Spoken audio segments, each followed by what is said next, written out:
Well, with me in the studio, Eric Mandel is the founder and director of the Middle East Political Information Network. Thank you for being with us, Eric. So what is Israel's assessment on, first of all, whether the regime can survive this, and secondly, how it might lash out if it feels it has nothing left to lose? So when people say they know what's going to happen, whether the president is going to attack now or ever, I don't think anybody really knows. Israel is preparing for a potential strike.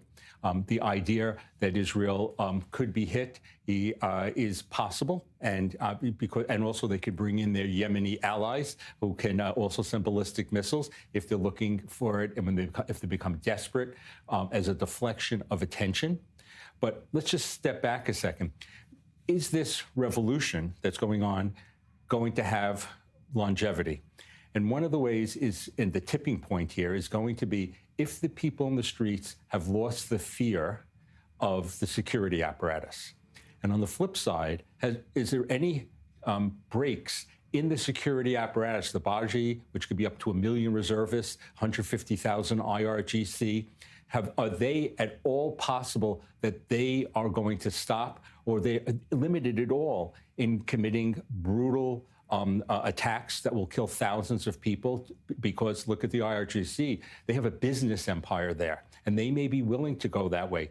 And if only 20% of Iranians support the regime, whether out of ideology or financial gain, that still could be enough. And then there's the other point. If this is a regime collapse, and that could happen, who will be the one to pick up the pieces? The most likely would be a general from the IRGC. That's the most organized group. You don't look at successful revolutions and coups without an organized leader. Is the organized leader the Shah's son? Is he enough to galvanize? There's a lot of controversy. And of course, President Trump hasn't met with him yet. Correct. He doesn't want to give him the legitimacy. President Trump likes to see victories.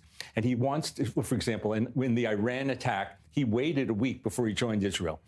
He doesn't know that this man is, first of all, if the revolution is going to work, and if this man is the right person. So he is assessed or is getting the advice to delay it. And that may be true.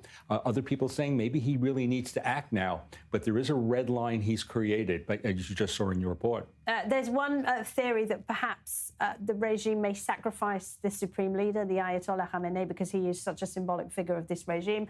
He might be sacrificed, but the essential infrastructure of the regime will remain in place. Do you see something like that happening? That's certainly possible. You can say we've gotten rid of the figurehead, and the regime looks to the people weak, which makes it vulnerable ever since the Israeli attack. Very often you have a sacrificial lamb. Granted, he made all the decisions, but I've always feared, I wrote a piece last year for The Hill, that what may come next in Iran may be an IRGC-run government, and an IRGC-run government with the combination of religious zealots and with people of their self-interest, and who have a very anti-American, anti-Semitic, anti-Jewish, anti-Israel narrative, can survive. And so, yeah, I believe that is a possibility of many possibilities. Eric, for now, thank you very much.